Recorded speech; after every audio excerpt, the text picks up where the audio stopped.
तो अभी जो बिट्स मैंने आपको पढ़ाया था उसके ऊपर हम क्वेश्चन आंसर डिस्कस करते हैं। Right, first question, write down output y in terms of a and b।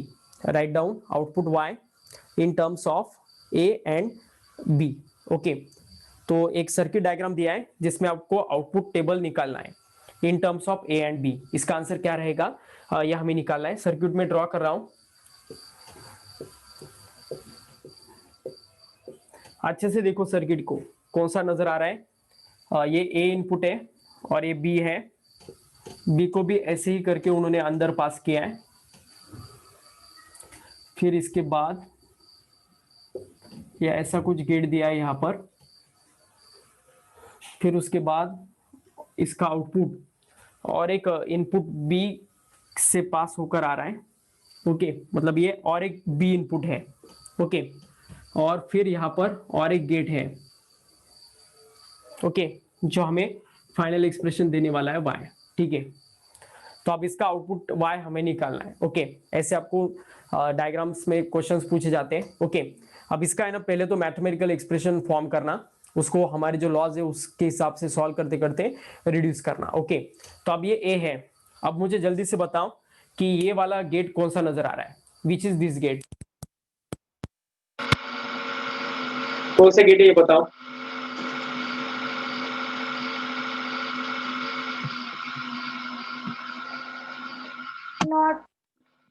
Not gate है, राइट आंसर है। ये आपको पता होगा, मैंने जब गेट्स पढ़ाए थे तो एट दैट टाइम ये नैंड गेट है, और नैंड गेट का अगर हम इनपुट शॉर्ट कर देते हैं तो किसकी तरह बिहेव करता है, नॉट गेट की तरह। नॉट गेट की तरह। तो क्या मैं ऐसे लिख सकता हूँ, यहाँ पर अगर ए है तो यहाँ पर मुझे क्या मिलेगा, ए कॉम्प्लीमेंट। ओके, और यहाँ पर अगर बी है तो यहाँ पर मुझे क्या मिलेगा, A complement. B complement. Okay, अब इन दोनों का हम किस गेट के अंदर पास कर रहे हैं, ये कौन सा गेट है पहचानो। Not not gate. Not gate. नहीं, एक बार सोचो, नॉट गेट नहीं है ये, अच्छे से देखो। और गेट। तो उसके सामने क्या है, और गेट। उसके सामने क्या है, और गेट है लेकिन उसके सामने बबल है, और मतलब ये कौन सा गेट है, नॉर गेट है। Nor nor. Is it okay. और नॉर गेट का आपको पता होगा, याद करो, नॉर गेट अगर हम इनपुट ए एंड बी है तो नॉर गेट का आउटपुट मैथमेटिकल एक्सप्रेशन क्या मिलता है हमें, टेल मी। इसका मैथमेटिकल एक्सप्रेशन क्या मिलता है हमें, ए प्लस बी का whole complement. Is it okay, कुछ दिक्कत अब इसमें। तो इसमें अब केस कैसा है, इसमें इनपुट ए कॉम्प्लीमेंट है और दूसरा इनपुट भी बी कॉम्प्लीमेंट है। ओके, तो ये इंडिविजुअल इनपुट ए और बी लेते हुए हमें A dash plus B dash whole complement करना पड़ेगा। मतलब इसका फाइनल आउटपुट क्या आएगा इस गेट का, इसका पर्टिकुलरली मैं इसी आउटपुट के बारे में बात कर रहा हूँ। फाइनल हम आउटपुट देखेंगे, ये फर्स्ट केस का आउटपुट है, तो ये y1 क्या आएगा, फिर यहाँ पर a complement plus b complement का होल कॉम्प्लीमेंट। क्यों करना पड़ा ऐसा, क्योंकि जब कभी भी हम और गेट को दो इनपुट्स देते हैं तो उन दो इनपुट्स के और ऑपरेशन को और गेट होल कॉम्प्लीमेंट करते हैं। That's why we are taking a complement plus b complement whole complement. Okay, अब ये हो गया इसका फाइनल आउटपुट जो इसके इनपुट में जाने वाला है। ओके, और ये कौन सा गेट है बताओ, पहचानो इसे, विच इज दिस गेट, और गेट। ये और गेट है।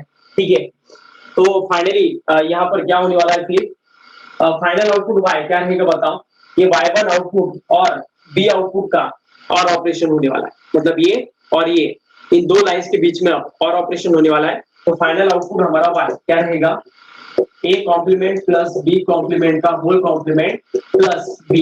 Is it okay, is it okay and clear to all of you, कुछ दिक्कत। अब देखो, पहले हम इस स्टेप को रिड्यूस करते हैं, कैसे, by using D Morgan's theorem. Okay, अगर किसी इनपुट का होल कॉम्प्लीमेंट है तो उसको हम इंडिविजुअली कॉम्प्लीमेंट करके उसके अंदर के ऑपरेशन को उल्टा करना पड़ता है। मतलब आपको डी मॉर्गन्स थ्योरम पता होगा, a प्लस बी का होल कॉम्प्लीमेंट अगर है तो क्या मिलता है हमें, a complement dot B complement. Is it okay? तो यही डी मॉर्गन्स थ्योरम में यहाँ पर अप्लाई कर रहा हूँ. तो यहाँ पर देखो ए कॉम्प्लीमेंट और बी कॉम्प्लीमेंट को थोड़ी देर के लिए ए प्लस बी इमेजिन करो. ओके, तो उसका अगर होल कॉम्प्लीमेंट है तो क्या आएगा फिर आउटपुट? ए कॉम्प्लीमेंट का कॉम्प्लीमेंट डॉट बी कॉम्प्लीमेंट का कॉम्प्लीमेंट प्लस बी. बताओ कॉम्प्लीमेंट का कॉम्प्लीमेंट एक दूसरे को क्या करेगा? कैंसल. तो फाइनली हम इसका आंसर क्या लिख सकते हैं? A dot B plus B. तो हमारा स्मार्ट आइडेंटिटी यूज करो जो मैंने अभी आपको कुछ देर पहले बताया था. तो क्या आएगा फिर देखिएगा इसका answer A dot B plus B है. ओके, तो इसको अगर हम ब्रैकेट को सॉल्व करते हैं हम, ओके, तो फिर क्या आएगा फिर आगे देखिएगा. इस ब्रैकेट में से हमें अब मतलब क्या करना है? अब इन दोनों ब्रैकेट्स में से बी को हमें कॉमन आउट करना है. ओके, तो बी को अगर हम कॉमन आउट करते हैं इस पूरे स्टेप से तो क्या आएगा फिर देखिएगा.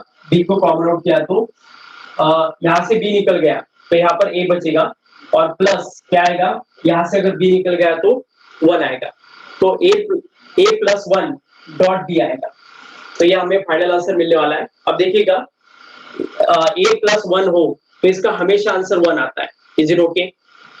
इनपुट अगर ए है और प्लस 1 है तो इसका हमेशा आंसर 1 ही आएगा, क्योंकि इनपुट अगर ए 0 भी रहा तो आउटपुट 1 आएगा, 1 भी रहा तो आउटपुट 1 आएगा, क्योंकि ये और ऑपरेशन. तो इसका आंसर पक्का क्या आने वाला है? 1 ही आने वाला है. तो इसका फाइनल आउटपुट क्या आएगा इसके बाद का नेक्स्ट स्टेप 1 डॉट बी. और 1 डॉट बी का आंसर हमेशा बी के साथ इक्वल आता है. ओके, तो दैट्स व्हाई इसका फाइनल आउटपुट हमें मिलेगा y is equal to B. मतलब आप बी का वैल्यू जो लोगे यहाँ पर और यहाँ पर, अगर 0 लिया तो यहाँ पर भी 0 आएगा, अगर 1 लिया तो यहाँ पर भी 1 आएगा, irrespective of all this values. आप ए का वैल्यू कुछ भी क्यों ना लो, इसका आउटपुट वेरी नहीं होगा. ओके, सिर्फ इसका आउटपुट किस पर डिपेंड रहेगा?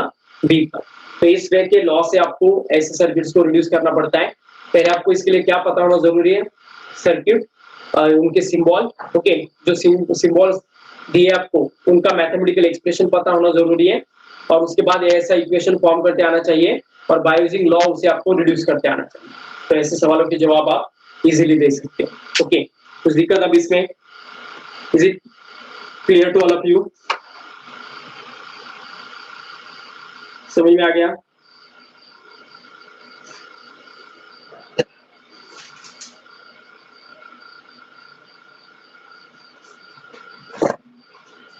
ठीक है, now take next question. By using Boolean algebra, prove that. By using Boolean algebra, prove that. Prove करके बताना है आप. मतलब एक एक्सप्रेशन दिया है और उसका आंसर क्या आता है. ओके, सो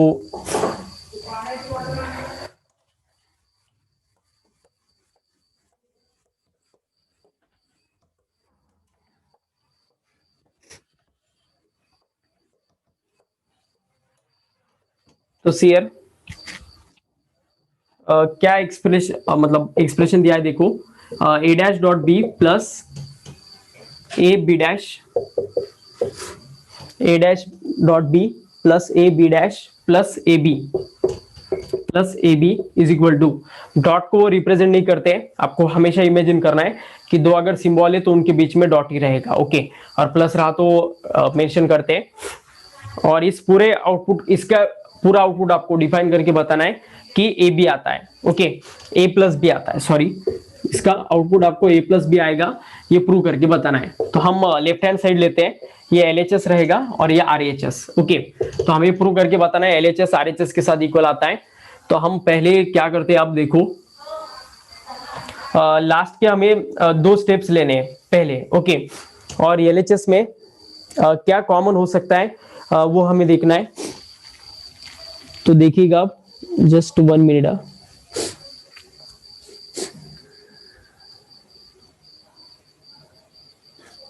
तो इसका फाइनली आउटपुट हमें ए प्लस बी आता है, ये कैसे भी करके प्रूव करके बताना है. ठीक है, तो देखिएगा आप,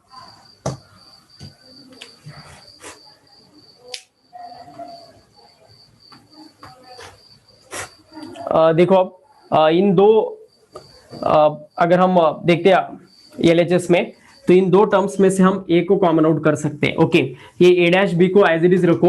ओके, इसे कुछ करना नहीं आपको, सिर्फ इन दो टर्म्स में से ए को कॉमन आउट करना है। If I common out A, then what we get, see here B dash plus B.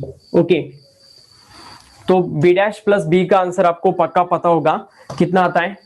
How much is the output for B dash plus B. Okay, मतलब बी का वैल्यू अगर 0 लिया तो ये 1 आएगा, इसका वैल्यू 1 लिया तो ये 0 आएगा। तो 1 + 0 हो या फिर 0 + 1 हो, इसका हमेशा आंसर पक्का 1 आएगा, तो इसे 1 कर देना है। ओके, तो इसका नेक्स्ट स्टेप क्या रहेगा, a.1। ओके, कुछ नहीं है, मतलब यहाँ पर 1, मतलब कुछ नहीं है, मतलब यहाँ पर डॉट ऑपरेशन है, तो ये आएगा इसका आउटपुट a.1 प्लस यहाँ पर क्या आने वाला है, a'.b। और आपको पता होगा anything dot 1 is always equal to that input, मतलब a का वैल्यू अगर 0 है तो आउटपुट 0 आएगा, a का वैल्यू 1 है तो आउटपुट 1 आएगा। दैट्स व्हाई a.1 का आंसर हमेशा a आएगा। तो इसका नेक्स्ट स्टेप क्या होगा, a'.b प्लस a। ओके, अब इस सर्किट में by using distributive law distribution कर लो, a'.a। ओके, और बीच में प्लस ऑपरेशन आएगा, a'.a और b प्लस b.a। ओके, क्या गलत हो रहा है मेरा, देखो अब a' प्लस a आएगा। ओके, प्लस आएगा बीच में, a' प्लस a आएगा और बीच में डॉट आकर यहां पर आएगा, यहां पर आएगा b प्लस a, या फिर उसे a प्लस b लिखा तो भी चलेगा, क्योंकि कम्यूटेटिव लॉ ये फॉलो करता है, चाहे आप b प्लस a भी लिया तो भी आंसर वही आएगा। ओके, तो a प्लस a', अगेन इसका आंसर क्या आएगा, 1 आएगा, और 1.a प्लस बी, तो इसका हमेशा आंसर a प्लस बी के साथ इक्वल आएगा। तो वही हमें प्रूव करना था कि इसका पूरा आंसर फाइनली क्या आता है, a प्लस बी। ओके, तो यहाँ पर LHS को RHS के साथ हमने इक्वेट कर दिया। ओके, मतलब MCQ में तो ऐसे क्वेश्चन नहीं आएंगे, या फिर आपको विच of the is correct answer बोल के 4 एक्सप्रेशन ऐसे देते हैं कि कौन सा सही है और कौन सा गलत है, ये पहचानो। तो एट द टाइम आपको ऐसे सवाल आ सकते हैं, या फिर आपको सिर्फ यही साइड दिया जाएगा और बोलेंगे कि सर्किट को रिड्यूस करके बताओ किसके साथ इक्वल आता है, तो ऑप्शन में आपको ये नजर आएगा। Okay, so is it okay and clear to all of you, समझ में आ गया? ठीक है, नेक्स्ट क्वेश्चन देखो अब।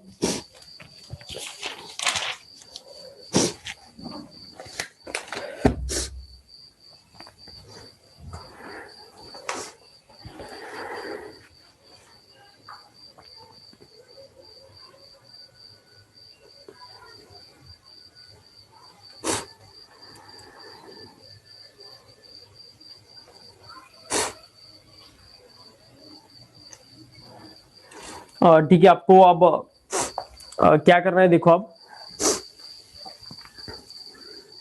एक सर्किट डायग्राम ही दिया है जिसे भी हमें अब रिड्यूस करना है। ओके, तो वो हम करके देखते हैं अब।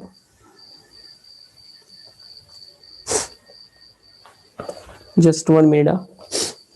मतलब ये सर्किट रिडक्शन पर बहुत सारे क्वेश्चंस आते हैं डिजिटल इलेक्ट्रॉनिक्स में, ऐसे क्वेश्चंस तो आमतौर पर आपको दिखाई देते हैं। ओके, अब इनमें से मतलब एक क्वेश्चन दिया है जिसमें 4 ऑप्शन है, और कौन सा ऑप्शन करेक्ट नहीं है ये आपको बताना है। ओके, तो लिखो आप क्वेश्चन को, विच of the following Boolean expression is not correct.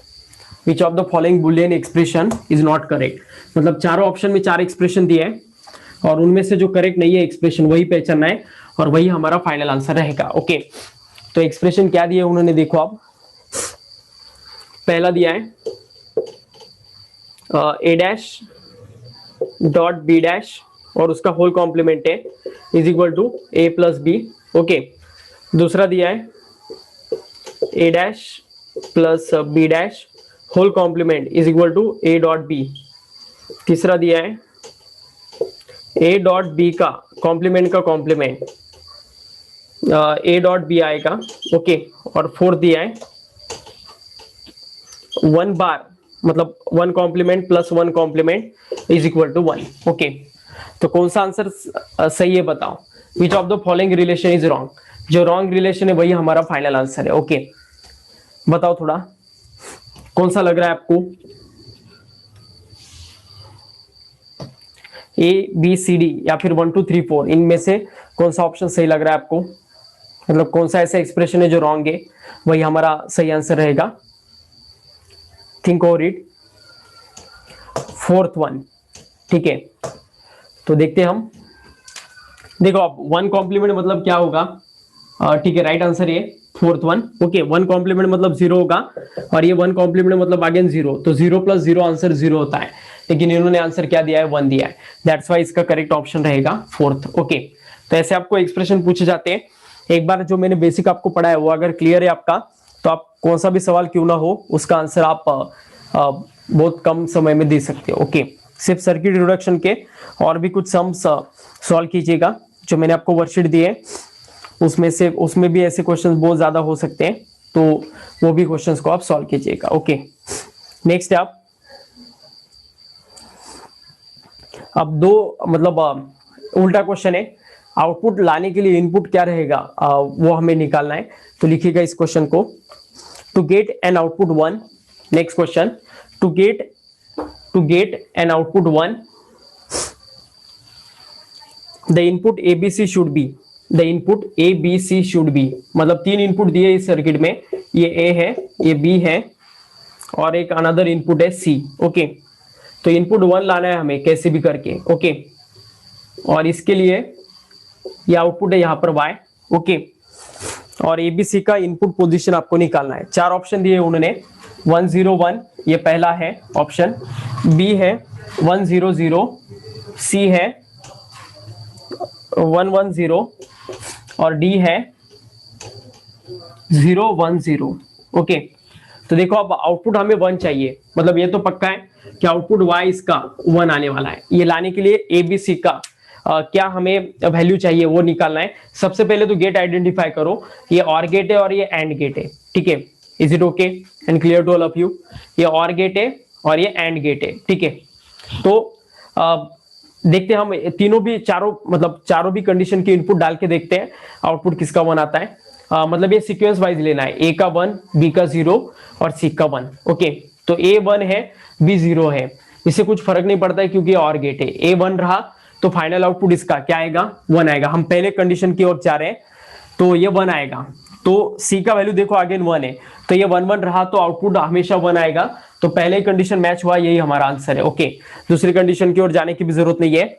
और नीट में हमें ऐसे तो क्वेश्चन नहीं आते कि एक से ज्यादा क्वेश्चन करेक्ट आ सके, तो एक आ गया बस हो गया। ओके, एक डाल के देखते हैं और दूसरा इनपुट कि सच में ये वैलिड है क्या। ए को 1 लेते हैं, बी को 0 लेते हैं। ओके, ए को 1, बी को 0, तो इसका भी आंसर 1 आएगा, लेकिन सी 0 होने के कारण इसका हमेशा आउटपुट 0 आएगा। और भी एक ट्रिक लगा सकते हैं हम कि इनमें देखिएगा तीनों कंडीशन में सी का वैल्यू 0 था। ओके, तो अगर एंड गेट में एक भी अगर 0 रहा तो आउटपुट 0 ही आता है, और इस वजह से इसका आउटपुट कंडीशन कौन मैच करेगा, ए ऑप्शन। ओके, ठीक है, कुछ दिक्कत अब इसमें समझ में आ गया? तो बहुत सिंपल क्वेश्चंस होते हैं, जस्ट थिंक करना पड़ता है और बेसिक कुछ लॉज लगा के आपको उसका आंसर मिल जाता है। पहले तो काम ये करना है आपको कि सर्किट आइडेंटिफाई करना है, सिंबल्स उनके मैथमेटिकल एक्सप्रेशन पता होने जरूरी है। उसके बाद ट्रूथ टेबल भी आपको पता होना जरूरी है, सभी का ओरली पता होना चाहिए। ओके, कौन सा गेट कब प्लस आता है, कौन सा गेट कब माइनस आता है। ओके, अब एक बड़ा सा सर्किट दिया है और वो किसकी तरह बिहेव करेगा ये आपको बताना है। Okay, within fraction of time आपको ये बताना है कि एक क्वेश्चन लिखिएगा, the combination of the gate show will produce, the combination of a gate show will produce. एक कॉम्बिनेशन दिया है, पूरा सर्किट में ड्रॉ करता हूं, और ये कौन सा गेट रहेगा ये आपको बताना है।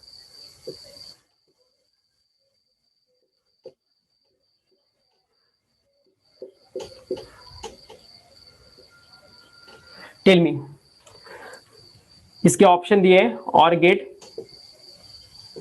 ये पहला ऑप्शन है, दूसरा ऑप्शन है एंड गेट, तीसरा ऑप्शन है नॉर गेट, और फोर्थ वाला ऑप्शन है नैंड गेट। टेल मी,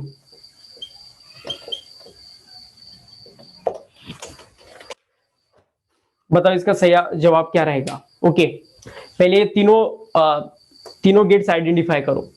ये किसकी तरह नजर आ रहे, बताओ।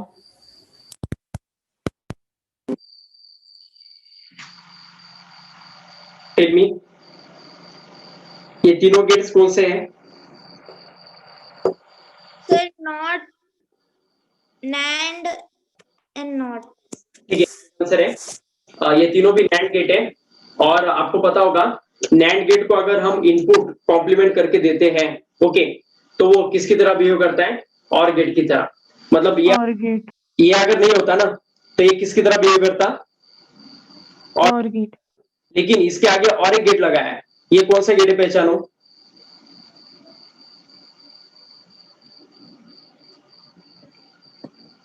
ये कौन सा गेट है? ये नॉर गेट है। Is it okay? ये और का सिंबल है और उसके आगे एक बबल है, मतलब ये नॉर गेट है। और इस नॉर गेट के हमने क्या किए? इनपुट शॉर्ट किए। ओके, तो shorted input NOR gate acts like किसकी तरह बिहेव करेगा बताओ? नॉट गेट, नॉट गेट की तरह। ओके, मतलब सिंपली ये क्या है, ये ए और ये बी था, तो ये पूरा सर्किट किसकी तरह बिहेव करेगा? और गेट की तरह। और गेट में अगर हम नॉट गेट लगा देते हैं तो कौन सा गेट बनता है?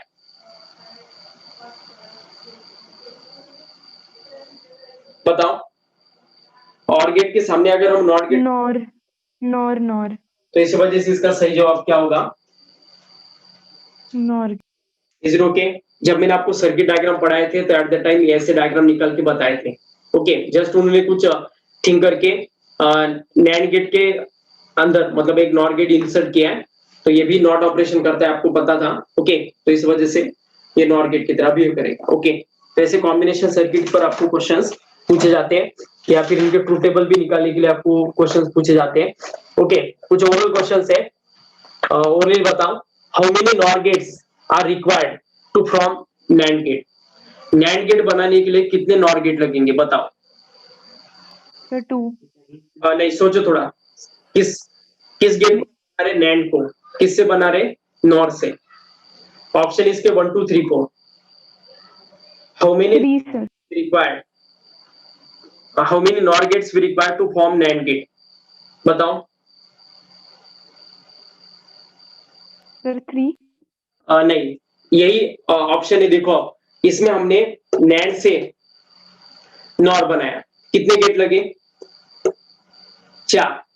ठीक है, तो ऐसे ही तो प्रोसेस होता है वो। ओके, जब नॉर से बनाएंगे तो यहाँ पर एक नॉर, यहाँ पर एक नॉर, यहाँ पर एक नॉर और यहाँ पर भी एक नॉर लगेगा, तो टोटल 4 गेट्स लगने वाले, याद रखना।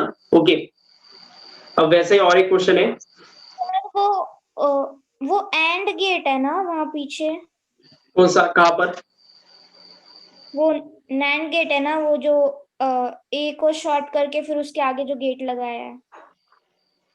ये वाला क्या? नहीं नहीं, ये नैंड है ना। नैंड क्यों है? क्योंकि ये इसके आगे, ये वाला हाँ। नहीं नहीं, ये भी नैंड ही है ना, इसके आगे भी देखो बबल है।